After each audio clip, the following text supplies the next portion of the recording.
We talked about unwrapping in the previous lecture, and I'd now like to scoop up a few other important topics and limitations under the banner of other considerations. Firstly, to pick up a thread from the last lecture, let's talk about fast displacement. When I say fast, I mean more than 1/10 of the resolution cell in one satellite cycle. So for TerraSAR-X with 3 meters of resolution, that would mean 30 centimeters of displacement in 11 days. We would likely get poor results using InSAR because we would likely break our TerraSAR-X aliasing limit of 1.5 centimeters over a 6-meter distance. As mentioned, we could use a longer wavelength, but that could get expensive. So one other option is to stick with TerraSAR-X and use something called speckle tracking. This is not strictly InSAR because it doesn't use phase information. Instead, groups of amplitude pixels can be tracked in the same way that motion can be tracked in subsequent photographs. We get an amplitude image with every SAR image, so this data is readily available for a site already monitored with InSAR. The top right shows a good example of how one can by eye readily see ground motion in successive amplitude images. Speckle tracking is our algorithmic version of tracking this displacement. Speckle tracking is good at capturing the kind of large magnitude displacements caused by block caving, for instance. We often see sites, or typically see sites, with up to 50 meters per year or more of displacement. And it doesn't suffer from many of the limitations that InSAR has. The processing is easier, there's no unwrapping, and you get 2D measurements out of the box because you can measure along the X direction of the image or the Y direction.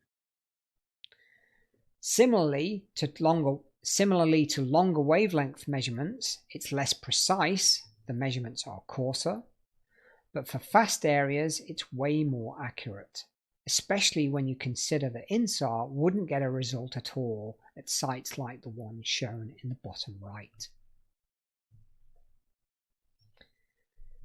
Image resolution is more important to some than others. Sentinel-1 is a satellite that offers free data globally at 20 meters resolution. But many operational mine sites don't use it because it lacks detail. Here is a straight comparison between TerraSAR-X at 3 meters in the middle and Sentinel-1 at 20 meters on the right. It's a heat map, so green is 0 displacement and red is high displacement. The results have similar displacement magnitudes, but the smaller details are lost in the Sentinel results. For close sites though, or baseline studies that stare back in time, it may be a good option.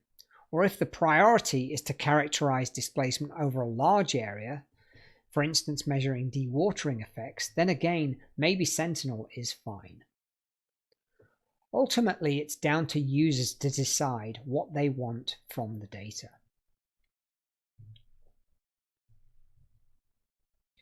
Coherence is a major topic in InSAR, and I'm going to spend a few slides now talking about it. As I keep saying, InSAR is a spatial technique. How can we unwrap anything if there is no spatial continuity? How can we reference anything? Coherence is a measure of the smoothness of the data. When the phase values for a group of pixels are random, we attribute low coherence, closer to 0.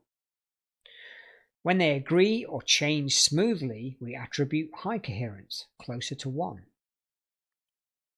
This again is our Sentinel-1 interferogram of the SoCal earthquake.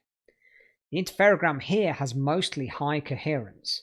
Phase values either agree or are changing smoothly. But as we get closer to the epicenter, the phase becomes aliased, and anything that randomizes the phase, including alias displacement, causes low coherence. Coherence is used throughout the processing chain. Initially, it can tell me which interferograms to process by weeding out very low coherence ones. Coherence is also used as weights in processes like least squares for parameter fitting, and it's used to inform the unwrapping processing. Now let's look at some of the causes of incoherence. I'm often asked as to the cause of some area of incoherence, and interferograms don't actually tell you anything about that. You're just looking at noise, and you need some other source of information to figure out what the cause is. A quick look at some optical data, or the SAR's own amplitude data, or just familiarity with the dataset or the area will often reveal a cause, but not always. Let's look at causes of permanent incoherence first. With the exception of L-band data, vegetation is generally a showstopper. Grass and small bushes might be okay, but only L-band SAR will penetrate trees. On the left here, you can see the effects of vegetation in TerraSAR-X data. This is what no coherence looks like in interferograms, randomly colored pixels, no spatial continuity. The non-vegetated area has some spatial structure though, and information, and higher coherence. On the right, there is a water body which is at the bottom of a pit. Water changes constantly and spins the phasors randomly.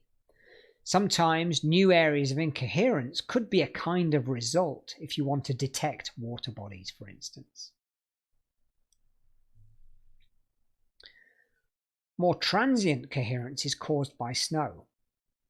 In the Arctic, snow is dry and precipitation often low, and coherence can be okay for short-term interferograms. In Colorado and Utah, though, it's dense and has higher liquid water content and behaves similarly to water, low to no coherence. For sites with blanket snow cover every winter, the best option generally is to pause InSAR monitoring until the spring. For less clear-cut sites, you can react accordingly, purchasing data only when you know it's clear of snow.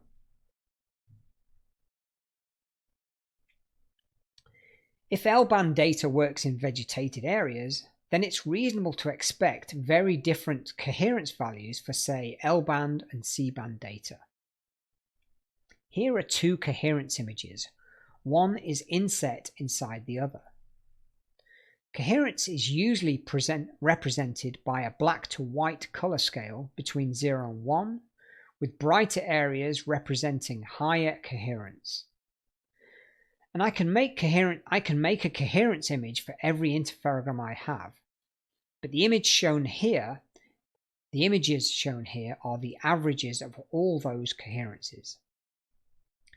The two coherences shown represent the exact same period.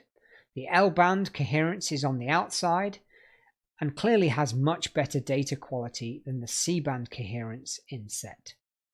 And this is purely due to L-band's resilience to the effects of vegetation. This is an important take-home for anyone trying to understand InSAR. Surface disturbance is a major cause of incoherence in a mining dataset. Surface activity, such as excavation or dumping, completely destroys the spatial relationship that pixels have with one another. You can envisage this as each individual pixel's phase being spun around many cycles and by different amounts to its neighbours. But this only happens during the period of activity. Most sensible processing chains can tolerate some degree of coherence loss for some short period, but if the disturbance is present for most of the time, like at the bottom of a pit for instance, then there's not much you can do about it apart from remove those pixels from the results. The figure on the left represents a good scenario for InSAR. The ground has displaced, displaced, but the objects on it remain in their relative positions. On the right, the excavation completely randomizes the phases for each pixel and coherence is gone. Here's some amplitude data at a mine site. As I click through successive amplitude images, hopefully you can see some surface activity.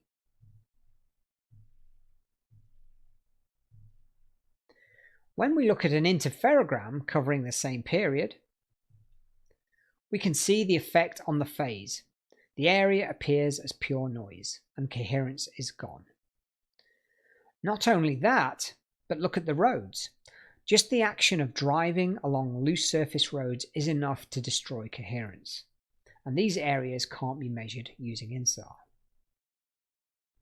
Sometimes unexpected areas of incoherence can carry important information. If, for instance, incoherence appeared on an unmined area of a pit wall, that could be a sign that material is sloughing off. Maybe underneath there is displacement, but we can't measure it because the area is changing too much.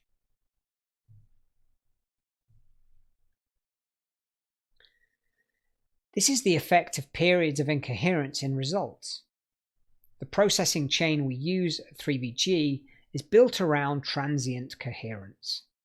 Otherwise, you'd end up throwing away lots of useful information away, because many areas in a mine exhibit coherence that comes and goes.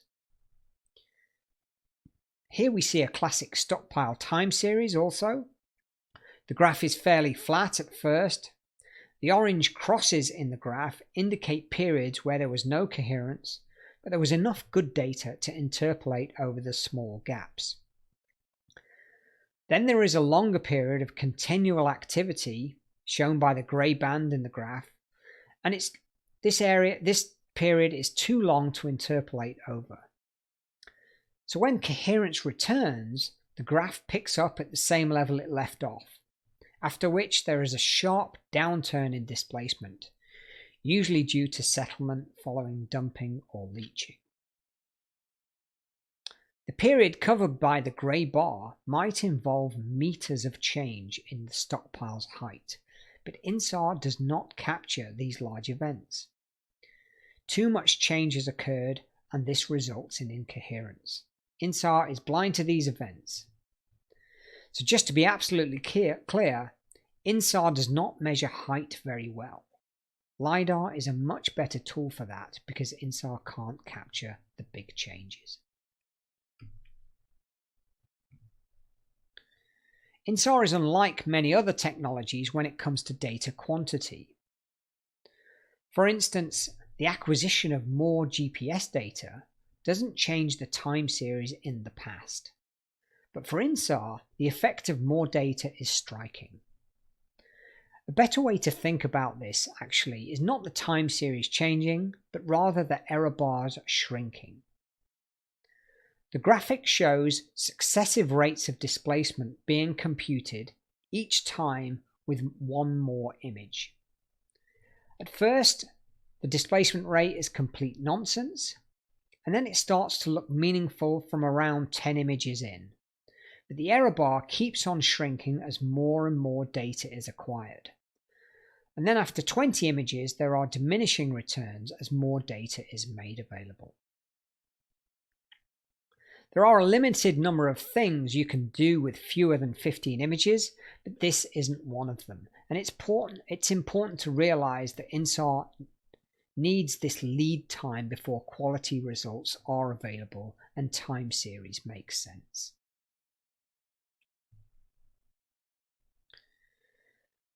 Now let's look at displacement sensitivity. As we've discussed, the SAR is viewing the ground diagonally down along its line of sight. InSAR provides us with one-dimensional measurements of displacement, and we see things either move toward or away from the sensor.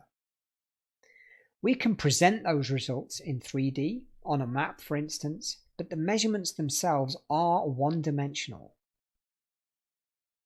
Imagine for a moment some downslope displacement that occurred that just so happen to line up perfectly with the SAR's line of sight. In this case, we have the opportunity to capture 100% of the downslope displacement.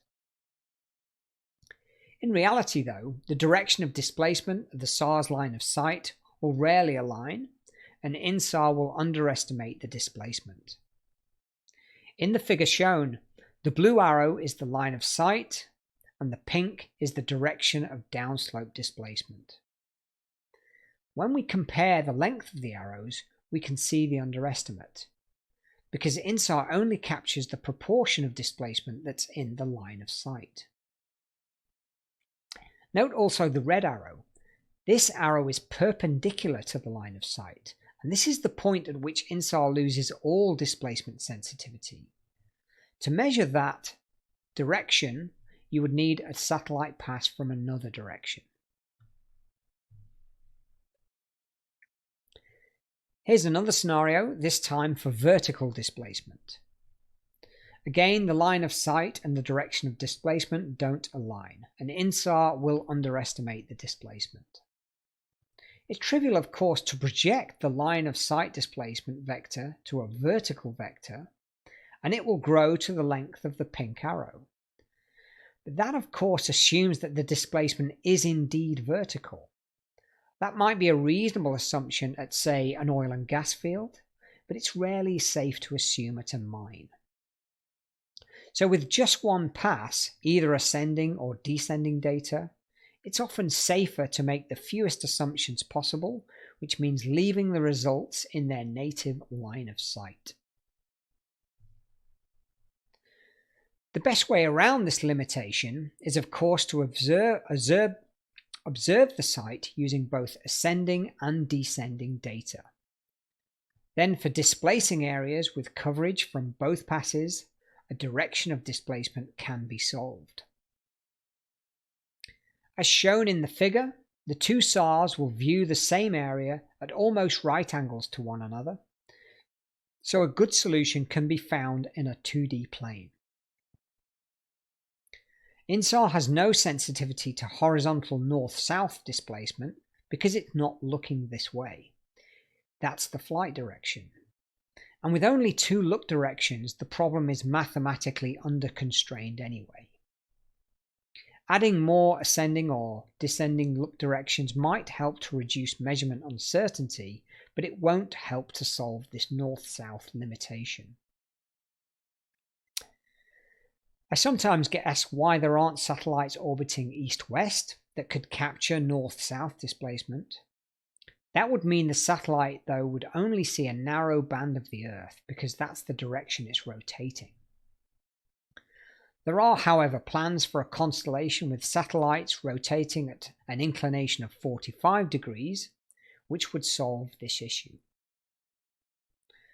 For now, though, displacement direction is solved in the east-west up-down plane. Once we know the direction of displacement, for any given pixel, we can co-project our two line-of-sight vectors onto the solved vector, and our magnitude of the displacement increases appropriately, because we're undoing the line-of-sight underestimate issue we saw in the previous slides, or at least some of it. Having two passes also greatly improves coverage, especially on slopes that are laid over in one pass, or foreshortened, for instance. And the second pass also acts as an independent check on the first, not to mention some data redundancy. When we plot our displacement direction solutions on the map, here's what they look like. This is a displacing stockpile, optical on the left, and the InSAR results in the middle. The right image shows displacement direction using the color wheel legend shown. As you might expect, west-facing slopes are moving down and west, shown in blue, and vice versa for east-facing slopes. The top is white and therefore moving straight down. The time series graph for the point also shows the displacement direction for that point using a compass rose. The coverage of the displacement direction is more limited than the displacement rate. Remember, for this to work, we need coverage from both ascending and descending data, and also it has to be moving. It's not meaningful to solve for a direction of displacement when there's no displacement. Finally, I want to compare LiDAR and InSAR because it's a fairly common question that comes up. Why bother with InSAR if you can just perform LiDAR every now and then? LiDAR is indeed more accurate in that repeated LiDAR scans could capture those large-scale events like dumping on a stockpile that InSAR cannot see. But InSAR is much more precise. The level of changes that InSAR can detect are in the noise for LiDAR, which is unlikely to tell you much about new risks until they are serious problems. LiDAR precision tends to be in the decimeter range compared to InSAR, which is in the millimeters to centimeter range.